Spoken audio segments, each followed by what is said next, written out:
welcome back to The Blueprint, powered by K Marketing Co. Today we're going to talk about how to generate leads on your website. And we've got Alicia with us today. She's our in-house creative director and our go-to website designer.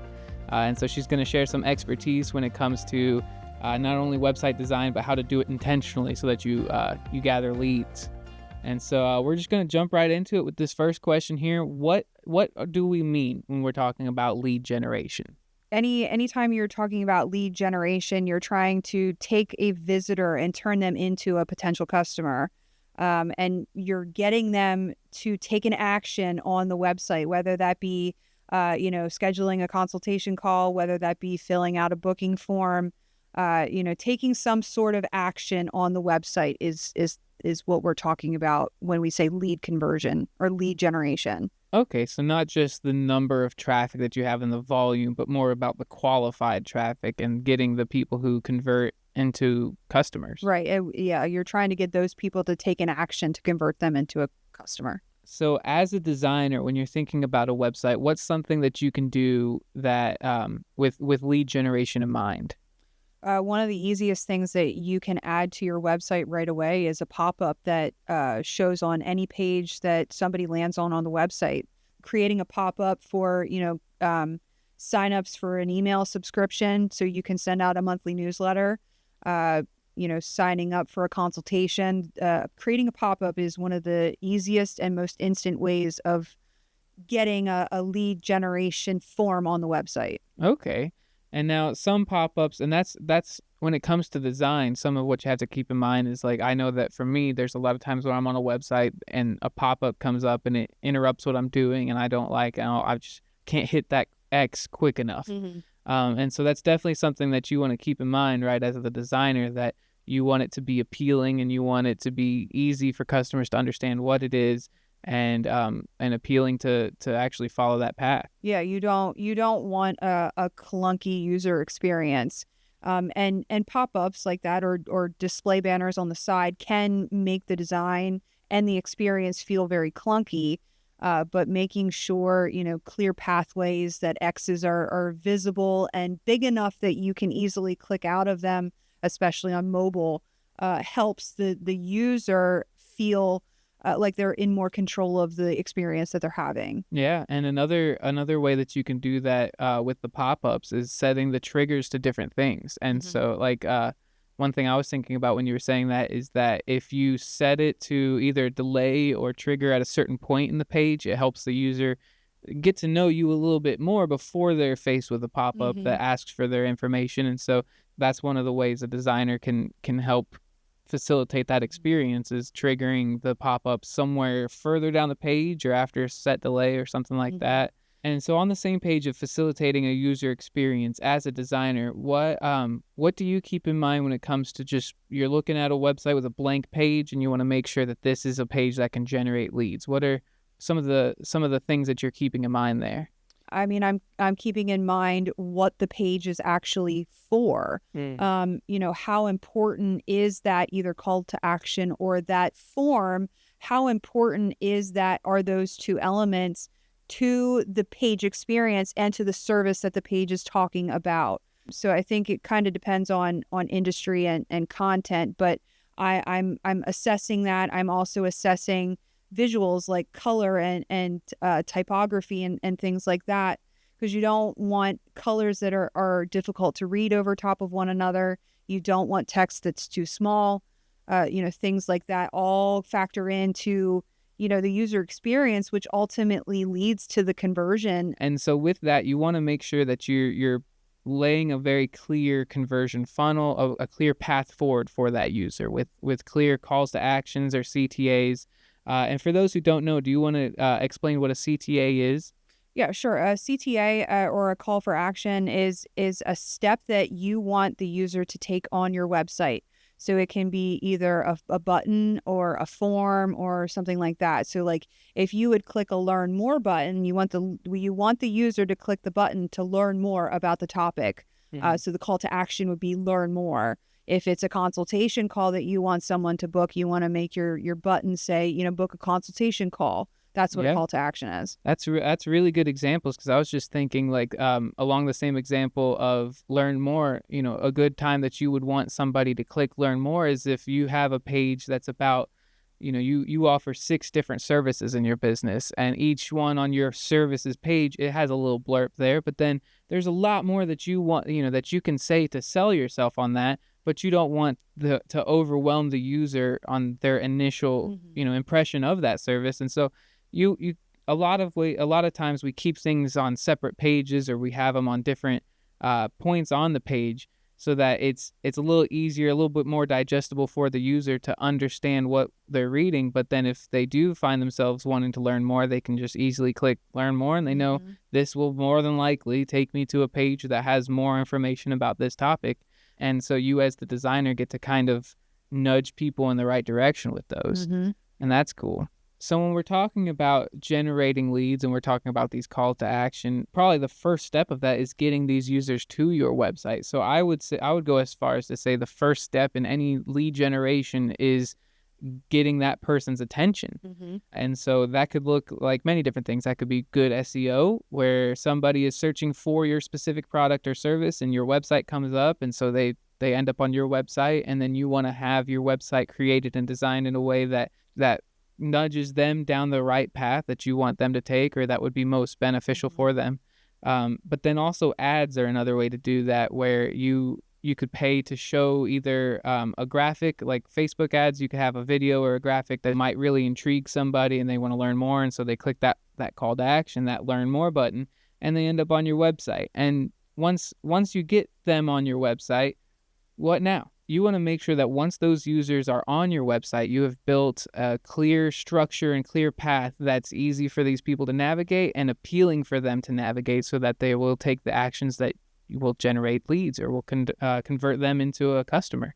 And so what are some ways that as a designer you can create elements that are appealing for somebody to take an action? So we would use something that's called like a lead magnet. And an example of that would be, let's say you have an ebook that you've put together. You could put a pop-up or form on the website that forces the user to fill out the form, and then the reward is the asset that you can provide them.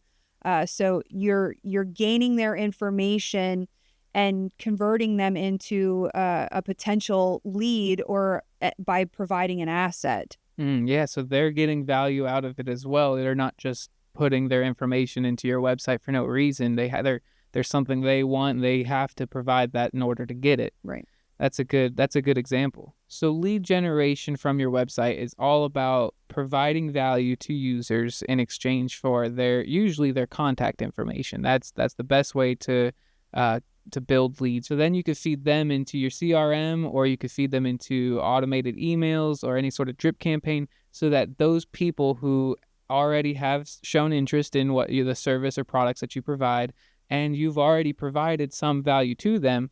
So an example of how we do lead generation with our website, with K Marketing Company, we have what we call a site audit. That is a free service that we provide to people. We run ads for it. We've SEO'd these landing pages. But Alicia, you designed the landing pages. What is the thought behind that? The thought behind the landing pages is that it's a place where the information about the service is housed in an easy, digestible way. It tells the user exactly what the value of the service is that they are getting. And then the other thing that's on it is just a simple contact form that we get information from, like their name, their business name, the website, the platform, things like that pertain to us auditing the site. But the page consists of just relative information and a contact form. Okay. And so when somebody ends up on that page, the important thing is that the design inspires them to take action. And so you said that they can see what the value of the service is that they're getting. They can see the contact form. So it's pretty easy. Okay, I fill this out. This is what I get. And then once you go past that, it's really, it's no longer about gathering leads because you've already gathered it. But the most important part once you have that is to follow up. A lead is no good if it's just in your inbox. And so we take that, staying on this example, we take the people who have filled that out and we perform the site audit. And we look through their website and we make sure that their SEO is structured well. We look through their design for aesthetics, and we do a full site audit for the full website. And then we email that to them and we follow up usually with either a meeting or a phone call to explain what the audit showed and what our recommendations are. And that's the really important part, right? So we've got the lead from the ad and from the promise of this value. And now we have this value exchange where we give them the full site audit, the full rundown. We break everything down for them to easily understand some recommendations and everything. And then from there, we've already sold ourselves. We don't need to go into, why to choose us or why, we don't have to sit there and pretend like we're, whatever. We've already proven it. And so at that point, it's a lot easier for that lead to take an action and go with us. And it's the same sort of idea applied across any industry.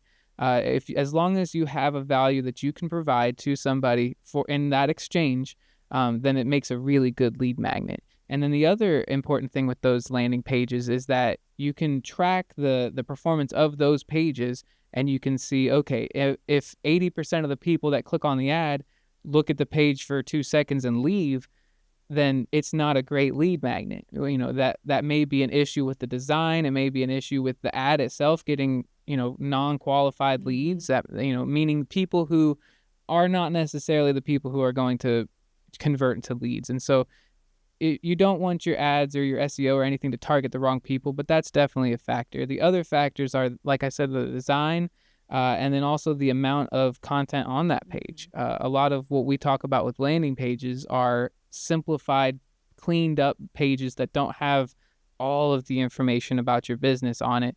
It's a lot more simpler for these users to get a little more acquainted with the specific thing they're looking for without being overwhelmed by everything else on your website. And so those are really good design choices for lead generation. So when you're looking at the measurements and the tracking there, and you're finding that, okay, this landing page is underperforming, and using that previous example of 80% of the people just immediately leave after taking 2 seconds to look at the content, what are some things that you can start thinking, okay, here's how to improve that, and here's how to combat these numbers? Right. So if you're finding that the user is abandoning the page within 2 seconds, they're not finding value on the page that's keeping them there. So what you could do is you could do A/B testing, duplicate your landing page and change the calls to action, change the headings, change the content up a little bit, and test those 2 landing pages and see which one is getting more traffic that stays longer and is more engaged, and adjust your funnels accordingly. Yeah, you may end up running an A/B test and finding that just switching the wording from learn more to sign up Right. is performing better, or you may find that a different banner picture is performing better than another one, or there's all sorts of different elements to a page and so many different things that you could A/B test with it. But that's definitely a really good way to try to combat those numbers is changing it up, see what works better. And how can you tell when you're looking at numbers, how can you tell if a landing page is performing well or not? Well, you determine it by, are the users actually taking the steps that you're asking them to? Are they doing the actionable thing that you're requesting on the page? Yeah, is it generating leads? Right. Yeah, that's a really good point. Is if your landing page isn't generating lead, then what's the point of it? Right. You want to make sure that you're designing websites in a way that inspire these users to take action. And I mean, really overall, that's the whole theme of this episode. That's how to create a website and design it in a way that generates leads.